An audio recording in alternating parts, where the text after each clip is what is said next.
여러분, 우리가 매일 쓰는 스마트폰 있잖아요.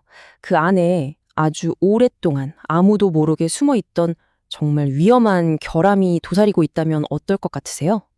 오늘 바로 그 숨겨진 취약점을 파헤치는 약간 탐정 이야기 같은 걸 시작해 볼까 합니다. 자, 그럼 바로 본론으로 들어가 볼까요? 이 모든 이야기의 시작은요, 아주 광범위한 보안 조사에서부터 비롯됐습니다. 소세지라고 불리는 보안 프레임워크가 있었는데요. 이게 뭐랬냐면 주요 제조사들의 안드로이드 펌웨어 이미지를 무려 200개 이상이나 싹 다 분석한 거예요. 이야, 진짜 엄청난 규모죠? 그런데 말이죠. 이 분석 과정에서 정말 흥미로운, 아니 어떻게 보면 좀 소름 돋는 사실이 발견됩니다. 이렇게나 많은 서로 다른 기기들이 마치 약속이라도 한 것처럼 똑같은 아주 위험한 결함을 공통적으로 가지고 있었다는 거죠. 과연 그게 뭐였을까요? 바로 이런 것들이었습니다.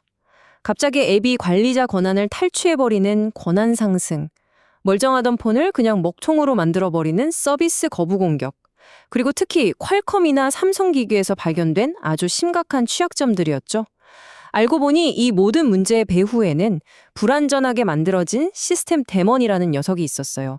이게 뭐냐면 우리 눈에 보이지 않는 곳에서 항상 실행되는 그런 백그라운드 프로그램들이거든요. 자, 이제 범죄 현장은 확인했으니 진짜 범인을 잡으러 가봐야겠죠? 자, 이 미스터리를 제대로 풀려면요, 먼저 기본적인 것부터 알아야 합니다. 바로 시스템 내부에서 프로그램들이 서로 어떻게 은밀하게 대화를 나누는지 말이죠. 일종의 시스템의 비밀 통로에 대한 이야기라고 할 수 있겠네요. 오늘 이야기의 핵심 주인공입니다. 바로 유닉스 도메인 소켓이라는 건데요. 이게 뭐냐면 한 기계 안에서 프로그램들끼리 데이터를 주고받는 아주 빠른 고속도로 같은 거예요. 인터넷망을 거치지 않고 내부에서 바로 통신하니까 네트워크 소켓보다 훨씬 빠르고 효율적일 수밖에 없죠. 그러니까 말 그대로 운영체제 안에만 존재하는 비밀 통로인 셈입니다. 자, 여기서 진짜 중요한 포인트가 나옵니다. 이 소켓들이요, 그냥 허공에 떠 있는 게 아니라 파일 시스템 안에 하나의 파일처럼 존재한다는 사실이에요. 파일이니까 당연히 뭘로 보호할 수 있겠어요? 그렇죠. 운영체제 커널이 제공하는 아주 기본적인 보안 규칙, 바로 파일 권한으로 보호할 수 있다는 겁니다. 뭐 이론상으로는 그렇다는 거죠. 하지만 현실은 이론과 달랐습니다. 모든 비밀 통로가 다 똑같이 안전하게 만들어진 건 아니었거든요. 이제부터 유력한 용의자들을 하나씩 살펴볼 텐데요. 어떤 통로는 정말 철통 보안인데 어떤 통로는 그냥 대문이 활짝 열려 있는 거나 마찬가지였습니다. 자, 먼저 가장 안전한 옵션, 바로 파일 시스템 네임스페이스입니다. 이름 그대로 소켓이 실제 파일로 딱 존재해요. 그래서 일반적인 파일 권한으로 한번 막고 거기에 더해서 훨씬 강력한 SE 리눅스 보안 정책으로 또 한 번 막는 말 그대로 이중 잠금 장치로 보호되는 거죠. 경비가 아주 삼엄한 통로라고 생각하시면 됩니다. 반면에 가장 위험하고 오늘 문제의 핵심인 옵션이 있습니다. 바로 추상 네임스페이스인데요. 이름에서 뭔가 느낌이 오시죠? 추상이에요. 시스템에 대응하는 실제 파일이 없습니다. 이게 뭘 의미하겠어요? 바로 파일 권한이라는 가장 기본적인 보안 장치를 아예 쓸 수가 없다는 뜻입니다. 네, 바로 이 녀석이 이번 사건의 아주 유력한 용의자입니다. 자, 이 표를 보시면 그 차이가 한눈에 딱 들어오죠. 왼쪽 파일 시스템 소켓은 파일 권한과 시리눅스라는 두 겹의 방어막을 가지고 있어요. 그런데 오른쪽 추상 소켓은 어떻죠? 오직 시리눅스 정책 하나에만 의지하고 있습니다. 이러니까 이름 훔치기, 즉 스포핑이나 서비스 거부 같은 공격에 그냥 속수무책으로 당할 수밖에 없는 거예요. 방어막이 한 겹밖에 없는 셈이니까요. 자, 용의자도 특정했겠다. 이제 공격이 정확히 어떤 식으로 이루어지는지 그 범행 수법을 낱낱이 파헤쳐 보겠습니다. 핵심 원리는 의외로 간단합니다. 바로 선점이에요. 악성 앱이 정상 서비스보다 한 발 먼저 일어나서 그 서비스가 사용해야 할 추상 소켓 주소를 가로채버리는 겁니다. 통신 채널을 하이제킹하는 거죠. 뭐랄까, 좋은 자리를 먼저 맡아버리는 자리 뺏기 경쟁 같은 거라고 생각하시면 이해가 쉬울 겁니다. 공격 과정을 단계별로 한번 따라가 볼까요? 자, 첫 번째, 악성 앱이 스마트폰이 켜지자마자 누구보다 빨리 실행됩니다. 두 번째, 아직 자고 있는 정상 서비스가 써야 할 소켓 이름을 잽싸게 가로채서 자기 거라고 찜해버려요. 이걸 전문 용어로 바인딩이라고 합니다. 통신 채널에 자기 이름표를 딱 붙여놓는 거죠. 세 번째, 이제 정상 서비스가 일어나서 자기 이름표를 붙이려고 보니까 어때요? 네 번째, 이미 다른 놈이 씌고 있는 거죠.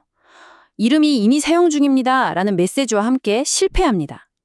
그리고 마지막 다섯 번째, 결국 제 할 일을 못하게 된 정상 서비스는 그대로 뻗어버리거나 멈춰버리고 시스템 전체가 마비 상태에 빠지는 겁니다. 정말 너무 간단한데 그래서 더 치명적인 수법이죠. 이게 그냥 상상 속의 이야기가 절대 아닙니다. 실제로 퀄컴 칩셋을 쓰는 기기들에서는요, 몇몇 데몬들이 그냥 위조하기 너무 쉬운 프로세스 이름만 보고 아, 너 우리 편 맞구나 하고 문을 열어줬던 거예요. 또 어떤 삼성 기기에서는 이 보호되지 않은 소켓을 통해서 악성 앱이 다른 중요한 프로세스들의 작업 순서를 막 뒤죽박죽으로 바꿔버려서 시스템 전체를 그냥 꽁꽁 얼어붙게 만들 수도 있었습니다. 기억나시죠?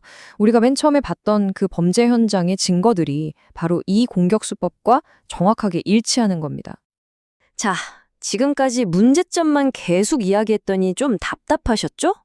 이제 해결책을 찾아볼 시간입니다. 이 모든 혼란을 잠재울 영웅, 절대 위조가 불가능한 완벽한 신분 확인 방법을 소개해드리겠습니다. 왼쪽을 한번 보시죠. 그냥 이름만 보고 믿는 거, 이거 정말 위험한 방식입니다. 이름표는 얼마든지 바꿔달 수 있으니까요. 하지만 오른쪽, 에소피아 크레드를 사용하는 건 차원이 다른 이야기입니다. 이건 운영체제의 심장부인 커널이 직접 나서서 이 친구 내가 보증하는 애야 라고 신원을 확인해주는 방식이거든요. 절대적으로 안전할 수밖에 없죠. 이 작은 차이가 바로 보안의 성패를 가르는 겁니다. 소피어 크레드, 이 녀석이야말로 최고의 탐정이라고 할 수 있습니다. 이 옵션을 딱 켜두면 서버가 연결 요청을 받았을 때 운영체제 커널에게 바로 물어보는 거예요. 저기요, 지금 연결하려는 얘 진짜 신분증 좀 확인해주세요 하고요. 그러면 커널은 위조가 절대 불가능한 진짜 주민등록증, 즉 사용자 아이디, 그룹 아이디, 프로세스 아이디를 딱 꺼내서 보여줍니다. 이러니 클라이언트가 아무리 사기를 치려고 해도 절대 속일 수가 없는 거죠. 자, 그럼 오늘 길었던 탐정 이야기 이제 결론을 내릴 시간입니다. 앞으로 안전한 통신 시스템을 만들려면 이 네 가지는 꼭 기억해 주세요. 첫째, 웬만하면 이중 방어가 되는 파일 시스템 소켓을 쓰세요. 둘째, SEL 리눅스 정책을 더 빡빡하게 만들어서 아무나 중요한 소켓에 접근 못하게 막아야 합니다. 셋째, 프로세스 이름처럼 상대방이 나 누구야 하고 알려주는 정보는 절대 그냥 믿으면 안 됩니다. 그리고 마지막, 이게 제일 중요합니다. 연결을 허용하기 전에는 반드시 SO 피어 크레드를 사용해서 커널에게 직접 신원 조회를 하세요. 오늘 우리는 시스템의 아주 근간을 이루는 정말 기본적인 통신 방법 안에 이렇게 위험한 허점이 숨어 있을 수 있다는 걸 봤습니다. 여기서 마지막으로 이런 질문을 한번 던져보고 싶어요. 이렇게 당연하다고 믿었던 기본 블록마저 무너질 수 있다면 과연 지금 우리가 굳게 믿고 있는 시스템의 다른 부분들에는 또 어떤 우리가 모르는 비밀 통로와 숨겨진 결함이 도사리고 있을까요?